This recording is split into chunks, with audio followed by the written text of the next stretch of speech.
ఈ వీడియోలో మీరు తెలుసుకునే ముఖ్యాంశాలు: దేవతల పరాజయం, శివుని ఆగ్రహం, త్రిశూలం బట్టి యుద్ధానికి వచ్చిన పరమేశ్వరుడు, శివుడిని కూడా ఎదిరించిన బాలగణపతి పరాక్రమం, తండ్రి కొడుకుల మధ్య జరిగిన భీకర సంగ్రామం, మహావిషాదం, త్రిశూలంతో బాలుడి తర నరికిన శివుడు, ప్రాణాలు విడిచిన పార్వతమ్మ ముద్దుల కొడుకు, కైలాసంలో అలుముకున్న నిశ్శబ్దం మరియు భయం. శివపురాణంలో ఈ కంటదడి పట్టించే ఘట్టాన్ని తప్పకుండా చూడవలసినదే. ఓం నమః శివాయ. ఇక ఈ వీడియోలో శివుడు గణపతితో యుద్ధం చేయుట, గణపతి శిరస్సును నరుకుట అనే ఘట్టం గురించి తెలుసుకుందాం. నారద, భక్తులను అనుగ్రహించే పరమేశ్వరుడు నువ్వు చెప్పిన మాట విని నీ మాట ప్రకారంగా ఆ బాలుడితో యుద్ధం చేయడానికి నిర్ణయించుకున్నాడు. ముక్కంటి దేవుడు విష్ణువును పిలిచి అతనితో సంప్రదించి పెద్ద సైన్యంతో దేవతలతో కలిసి గణేశుడి ఎదుట నిలబడ్డాడు. మిక్కిలి బలము గలవాడు, గొప్ప ఉత్సాహము గలవారు, శివుని మంచి చూపు ప్రసరించిన వారైన దేవతలు శివుడి పాదపద్మను నమస్కరించి ఆ బాలుడితో యుద్ధం చేశారు. మహాబల పరాక్రమశాలి, గొప్పవైన దివ్యమైన అవయవములు గలవాడు, వీరుడు, సమర్థుడు, శివస్వరూపుడైన ఆ విష్ణువు అతనితో యుద్ధం చేశాడు. పరాశక్తి చేత ఇవ్వబడిన గొప్ప బలం గల గణేశుడు కర్రతో దేవతా శ్రేష్ఠులను విష్ణువును కొట్టాడు. ఓ ముని, ఓ నారద, విష్ణువుతో సహా దేవతలంతా గణేశుని చేత కొట్టబడడంతో బలహీనులై వెనక్కి తిరిగారు. శివుడు కూడా సైన్యంతో కలిసి చాలా కాలమే యుద్ధం చేశాడు.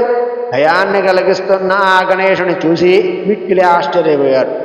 వీడిని మోసంతో మాత్రమే సంహరించడం సాధ్యం అవుతుంది అని, మరొక విధంగా సంహరించడం కుదరదు అని ఈ విధంగా నిశ్చయించుకున్న శివుడు సైన్యం మధ్యలో నిలబడ్డాడు.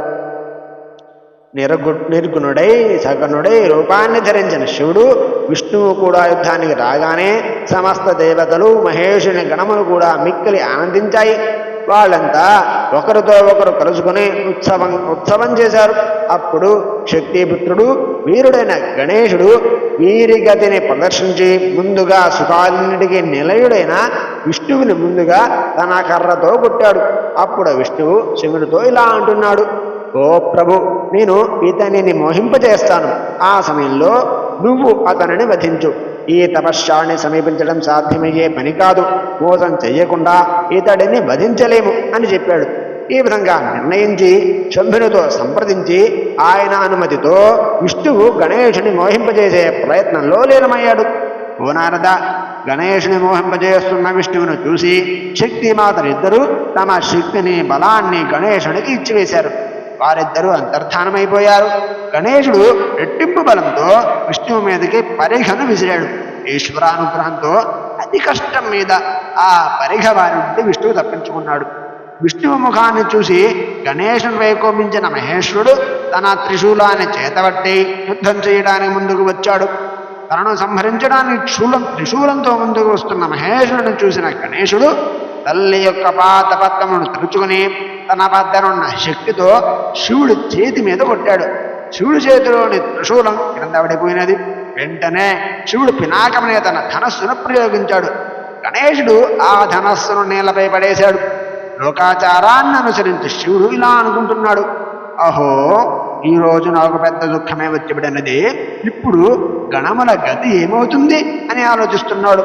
ఇంతలో శక్తిమాతను అనుగ్రహించిన బలంతో వీరుడైన ఆ గణేశుని ఎదుట ఎవ్వరూ నిలబడలేకపోతున్నారు. విష్ణువు గణేశుని శక్తిని చూసి, ఈ బాలుడు ధన్యుడు, మహాబలుడు, మహాశూరుడు, ఇతడికి యుద్ధమంటే చాలా ఇష్టం అనుకుంటా.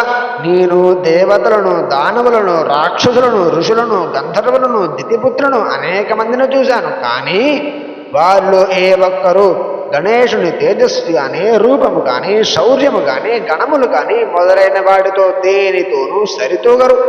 ఈ మూడు లోకాలలో ఎటువంటి వారు ఏ ఒక్కరైనా లేరు అని అనుకున్నాడు. ఇంతలో పార్వతీతనుడు తన పరిఘను తిప్పి విష్ణువు పైకి విసిరాడు. గరుత్తంతుడు ఆ పరిఘను వృధా చేశాడు. ఈ విధంగా హరి గణేశులు ఇద్దరూ వీరత్వంతో ఒకరిపై ఒకరు ఆయుధాలను ప్రయోగించుకుంటూ చాలా కాలం యుద్ధం చేశారు. తల్లిని తెలుసుకుంటూ గణేశుడు సాటిని కర్రను తీసుకొని విష్ణువును కొట్టాడు. ఆ దెబ్బకు తట్టుకోలేక విష్ణువు నేలపై పడ్డాడు. వెంటనే లేచి పార్వతీ పుత్రుడితో యుద్ధం చేశాడు. అవకాశం చూసుకొని శివుడు తన త్రిశూలాన్ని చేతబట్టి యుద్ధంలోకి చొచ్చుకొని వచ్చి ఆ గణేశుని తలను తన త్రిశూలంతో నరికివేశాడు. నారద, గణేశుని శిరస్సును నరకబడటంతో గణసైన్యం దేవసైన్యం కదలకుండా మెదలకుండా అలాగే నిలబడిపోయారు. అప్పుడు నువ్వు అనగా నారదుడు పార్వతీదేవికి జరిగిన విషయమంతా వివరించావు. ఓ అభిమానవతి, ఇప్పుడు నువ్వు నీ అభిమానాన్ని ఎట్టి పరిస్థితులలోనూ విడిచిపెట్టకు అని చెప్పి అంతర్ధానమైపోయావు. నువ్వు ఏ వికారములు లేని నిరంతరం మనసులో శివుడిని మాత్రమే తలుచుకునే హర్షోత్తడుముడివి కదా నారదా. హరి ఓం తత్సతు. ఇంతటితో శివ గణపతితో యుద్ధం చేయుట, గణపతి శిరస్సు నరుకుట అనే ఘట్టం పరిసమాప్తి. రేపటి వీడియోలో దేవేశక్తులు దేవతలను సంహరించుట, గణేశుడు మరలా బ్రతుకుట అనే ఘట్టం గురించి తెలుసుకుందాం. స్వస్తి.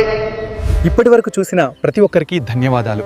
ఇలాంటి అద్భుతమైన వీడియోల కోసం ఇప్పుడు శివభక్తుడు ఛానల్ని సబ్స్క్రైబ్ చేసుకోండి.